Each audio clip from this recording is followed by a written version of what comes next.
America was leading to a foreclosure, costing the family their home. Think about that. And so I was here. I was in Clark County in Vegas to hold hearings.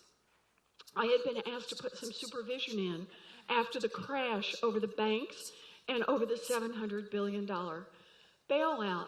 And people flocked to this hearing to hear about what had gone wrong, how it was that these banks had been allowed just to rip people's homes away from them.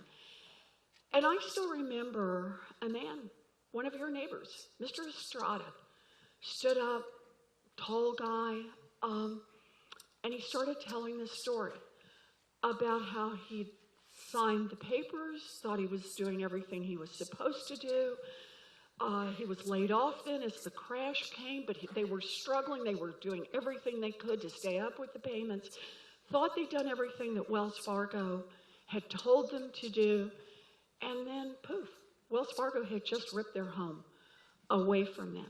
And he talked about his two little daughters who were in public school, and about one of his little daughters bringing home a piece of paper, and she wanted to write down the name of every one of her classmates because she said, I want to remember them after we have to leave.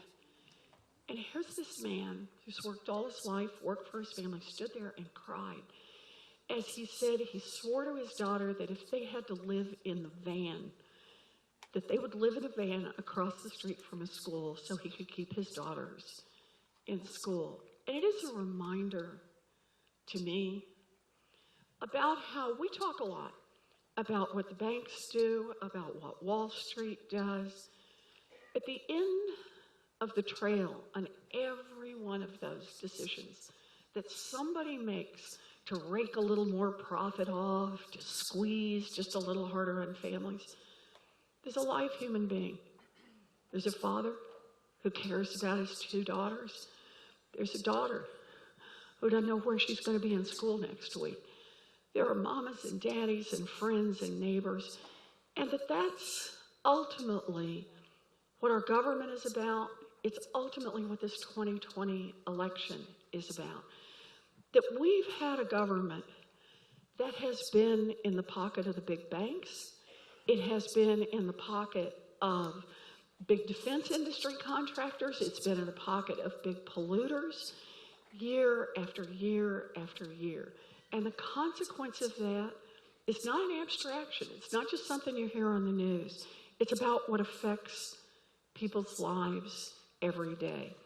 So I ended up in this fight, and I'll tell you how I first got into it. It was after the crash, and I thought, the one thing we need to do coming out of this crash is make sure that at least this form of cheating people never happens again. Never happens again. So Yvette talked about this a little bit, and she's right. I had this idea for this agency, and it's just a basic agency that just checks safety. And it says you don't get to boost your profits by cheating people on mortgages and credit cards and student loans and payday loans.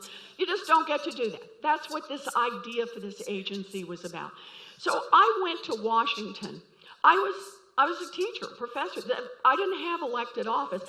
I went to Washington, and I just started knocking on doors. Democrats, Republicans, anybody who was willing to listen to me, and I pitched the idea for this agency. I said, look, we've just gone through this horrible crash.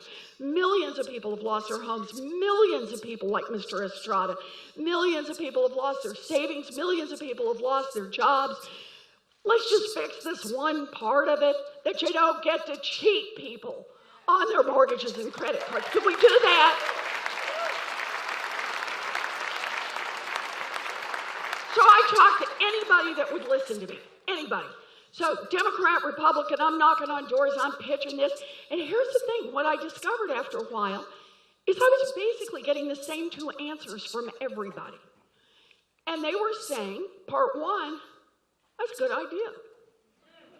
That could actually work. You could actually make a difference in people's lives. And the second was, don't even try. Don't try because you'll be up against Wall Street. Don't try because you'll be up against big donors. Don't try because you'll be up against all the Republicans. And shoot, you'll be up against half the Democrats. Don't even try because you'll never get it done. I get it. Big structural change is hard. It's hard. But here's the thing. It's the right thing to do.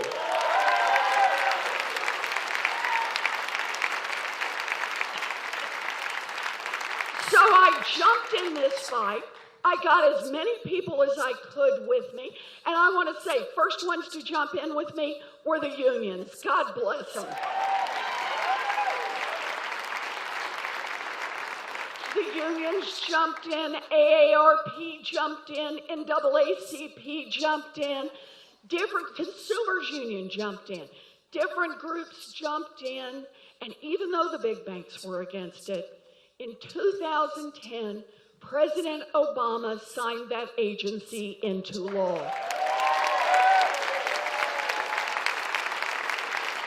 We won. And here's the thing, that little agency, been out there now for just a few years, it has already forced the banks to return more than $12 billion directly to people they cheated.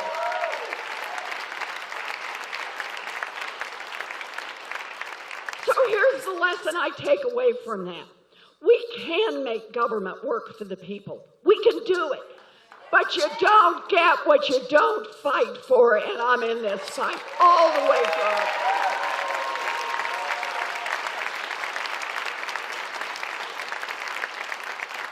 So it's good to be here with you. It's good to be in this fight with you. Let's do some questions and get people started on this. I want to hear from you all. Hi. Hi, Senator Warren. My name is Jennifer, and... Say it again. Jennifer? Jillivan? Jennifer, sorry. Bad mic, and it's bad up here. And I am an Army veteran, and so I'm fortunate enough to be able to use the VA for my health care. Yep. And I feel really fortunate because I think it's the closest thing we have right now to a service that can take care of people, whether you have a job or you don't have a job, yep. Whether you have insurance through your work or not.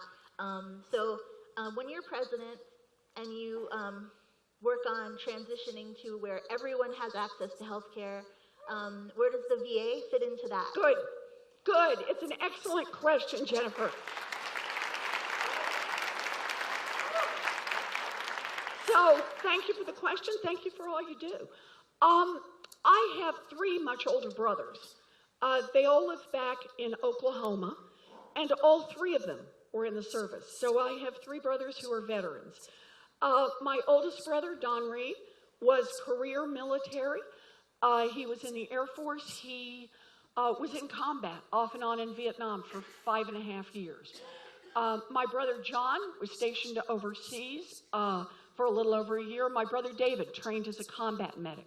So in our family, we have 2 Air Force and 1 Army. David always had to do stuff differently. That's who he is. I get an earful about the VA. Pretty much every time I'm on the phone with one or the other of them. And it always goes both ways. They are mad at the VA, and they love the VA. And I get that. They're unhappy because there's not enough resources. It's too long to be able to see a doctor. The waiting lines are too long. They have to run around. Some of the facilities are old that they have to deal with.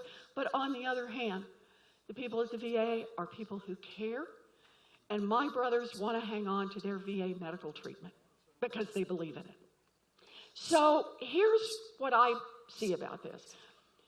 People who sign up for the military have agreed to make great sacrifice on our behalf, including the ultimate sacrifice. They also, their families sacrifice.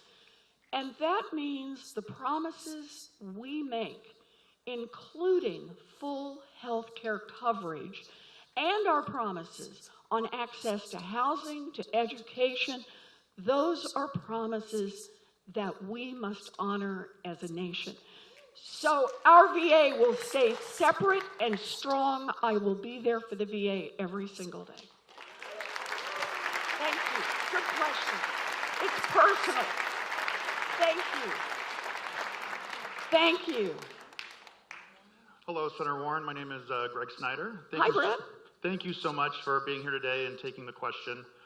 Before I ask my question, I do want to thank you for you and your other Senate colleagues for the vote to impeach the president. Yes.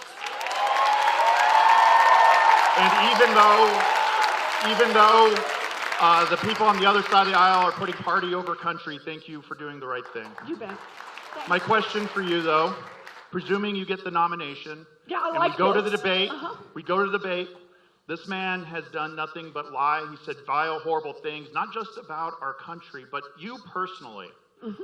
You're going to be on stage with this man, and you're going to be able to look him in the eye, and millions of Americans are going to watch. Mm-hmm. What are you going to say to him? Well, the first thing I'm going to say is you don't get behind me.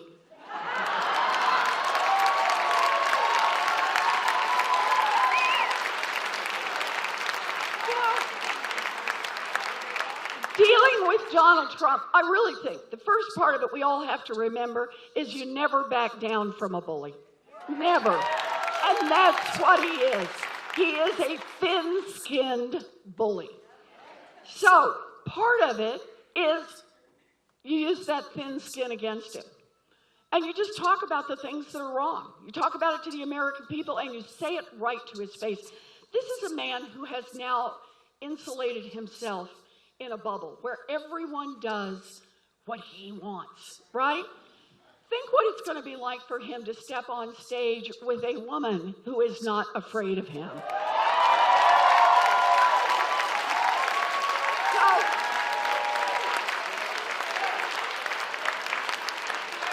all I can say is we're in Vegas. Anybody want to do the betting line? When I'm the nominee, I think there's a better than 50-50 chance Donald Trump won't show up.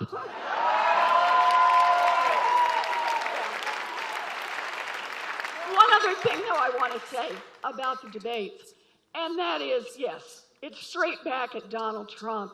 Don't take any guff off him, but it's also that 2020 isn't just about Donald Trump. It's about our families. It's about our vision.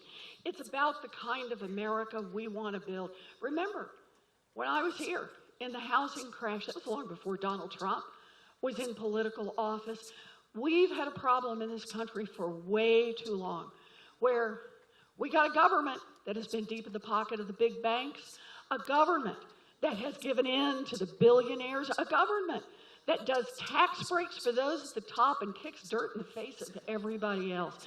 We need to make those debates about turning around this government, turning around this country, turning around this democracy so that it doesn't just work for the rich and the powerful, it works for us. That's what we're doing. So that's what I'm going to do. Thank you. Thank you.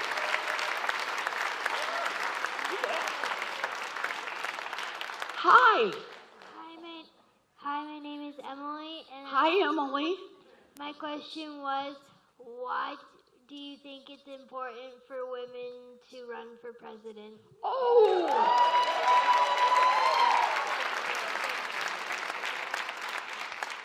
So I love this question, Emily. And how about if we start with, it's not only important that women run for president, it's important that women get elected president.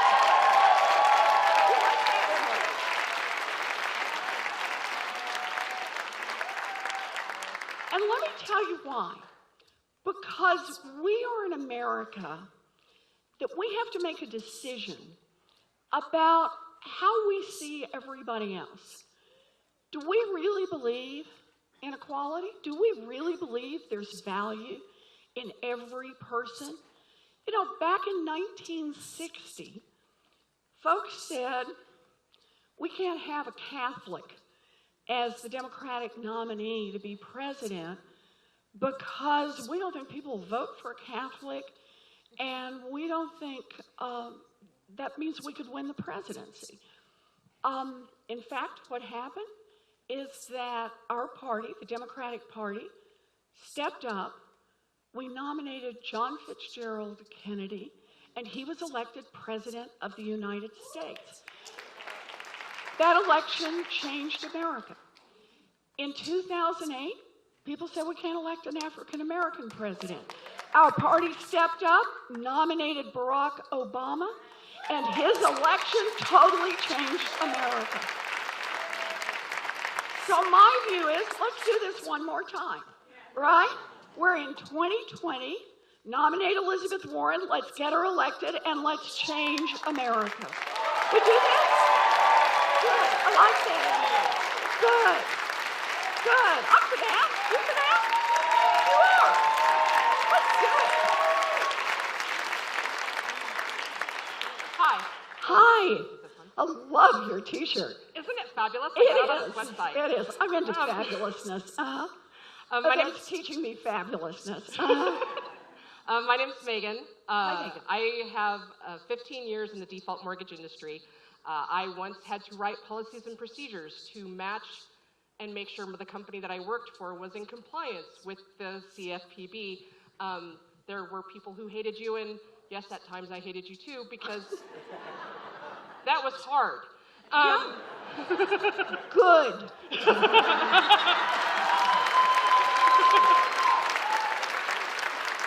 It wasn't supposed to be easy. Precisely. But I respect it because what I was doing, selling the foreclosed properties, being in the REO world, I got to see firsthand a lot of the damage that the default mortgage industry did. I understand now that Trump is doing all that he can to gut the CFPB, and from what I've been able, and I know, this is anecdotal, but it looks to me like we're going to have another 2008 crash coming soon because of all the stuff that's happening all over again. So when you get elected president, I like this. how are you going to bring this all back again so I can bury my nose in more policies and procedures? Okay. I love that. Great question. So here is the bad news, and that is 3 years of Donald Trump. Actually, I can just stop there.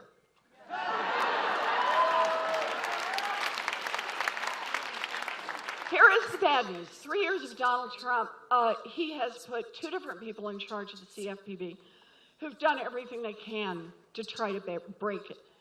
And there's no doubt, they've slowed it down, but they have not been able to break it. And that's a good thing. We built this thing strong. So we get a president back in who wants to be on the side, not of the giant banks, but wants to be on the side of the American people. Then we start putting our standards and procedures, strengthening them to try to protect this economy and to try to protect homeowners and students and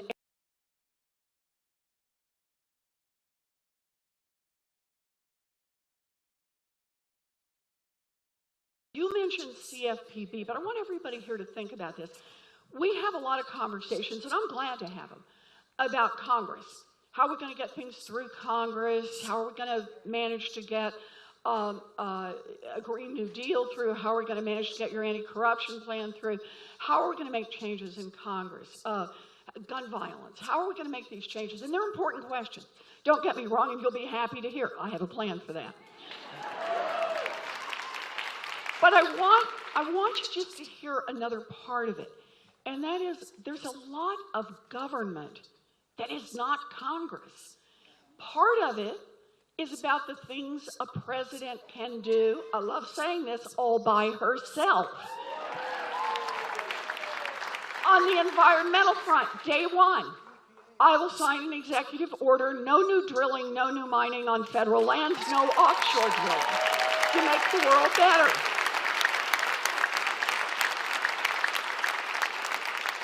Day one, I'm going to use march-in orders to reduce the price of prescription drugs like EpiPens and insulin and HIV/AIDS drugs.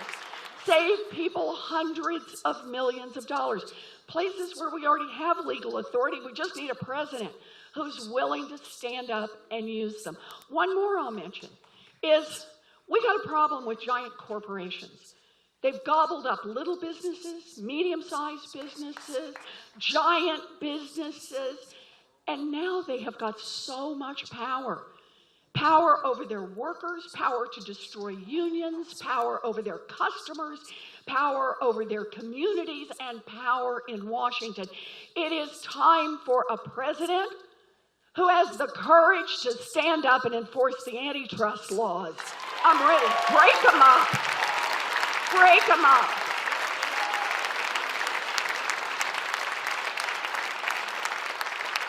So I'm going to be out there using all of the power. That's how we're going to get this done. Thank you. It's a great question.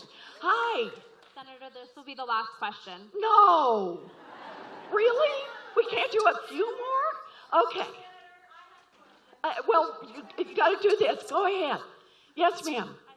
We're running ahead of schedule, so we'll stay for photos. So we can stay and do selfies. That's fabulous. Okay. Go ahead. Hi, Senator Warren. My name is Agnes, and last week I was laid off along with other people in the country. And in the paperwork, it said that we were let go, but then it was post-dated for next week. So in the meantime, to survive, I'm just on my savings.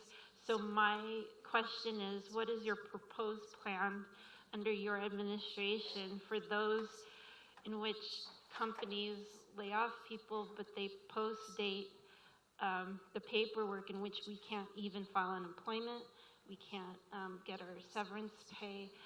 What is your plan for us? So let me start by saying how sorry I am this happened. But this goes back to the central question about who government works for. We have laws about this. We have a Department of Labor. We have an NLRB and labor regulations against wage theft. So here is my novel idea, and that is we have a Secretary of Labor and a Labor Department that works on the side of labor, that's there to enforce the laws for you. That's number one. And that means across the board. That means the laws to protect workers. It means the laws to protect the right to organize. Unions built America's middle class. Unions will rebuild America's middle class.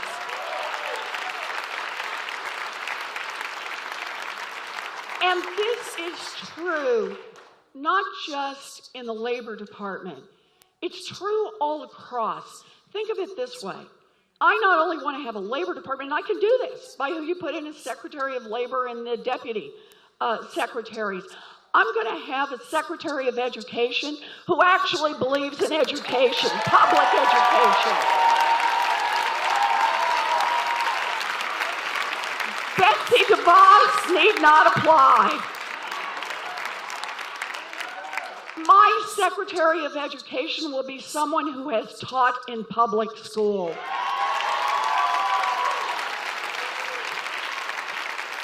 My Secretary of Education will be someone who believes public dollars stay in public schools. And my Secretary of Education will be someone who believes that high-stakes testing needs to be thrown in the trash can.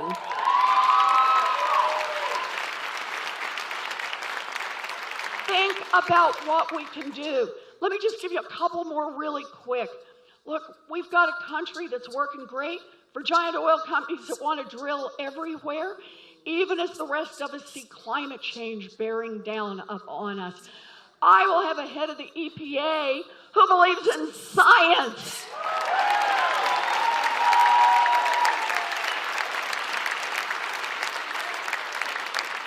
Someone who understands the urgency of this moment. Someone who is ready to start from the first minute to fight back against climate change, to use every tool that's already available, and to fight alongside me to get more tools, because climate change threatens every living thing on this planet. We are running out of time. We got to do this. I'm going to throw in one more, and that is I will have a Secretary of Defense who is not a lobbyist for the defense industry.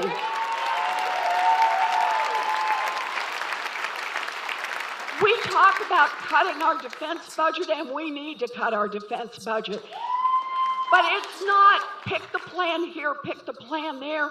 It's that we've got a Department of Defense right now that is loaded with former and future defense lobbyists. You change that, you can make the cuts you need to make.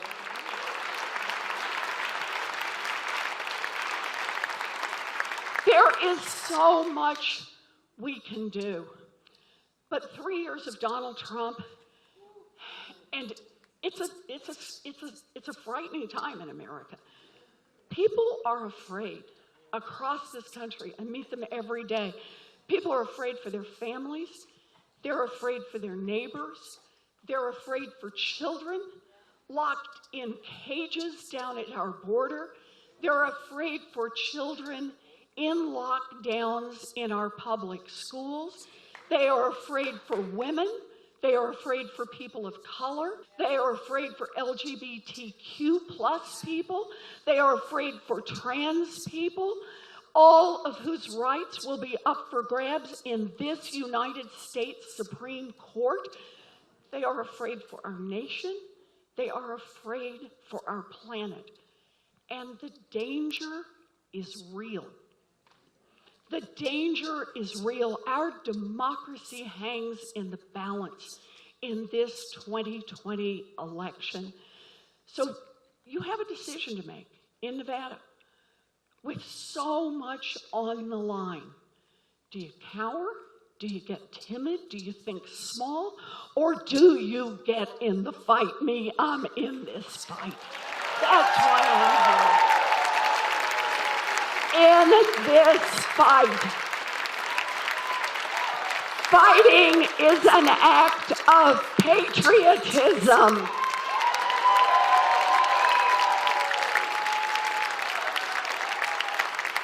We fought a king to build this country.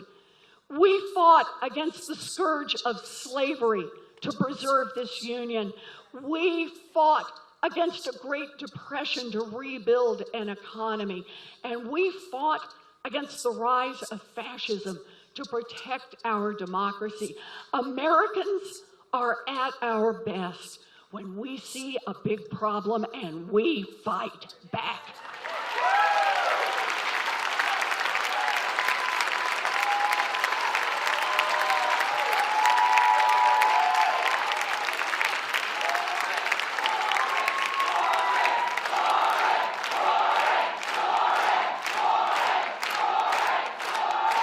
This is no time to think small. This is no time to nibble around the edges of our problems. This is our time to take these problems on head on. And understand this. As I said at the beginning, I am not running a race with a bunch of consultants telling me what I believe. I know what I believe. I'm not running a race with proposals carefully designed not to offend big donors. I passed that stop sign a long time ago. I am running a race based on a lifetime of fighting for working families. I am running a race from the heart because I believe that 2020 is our moment in history. I believe that 2020 is our chance to build a different America. I believe in you, and I believe in the America we can build together, that together we can build an America where every single person has value, where every child is worth investing in, where the most important thing in our democracy is people, not money.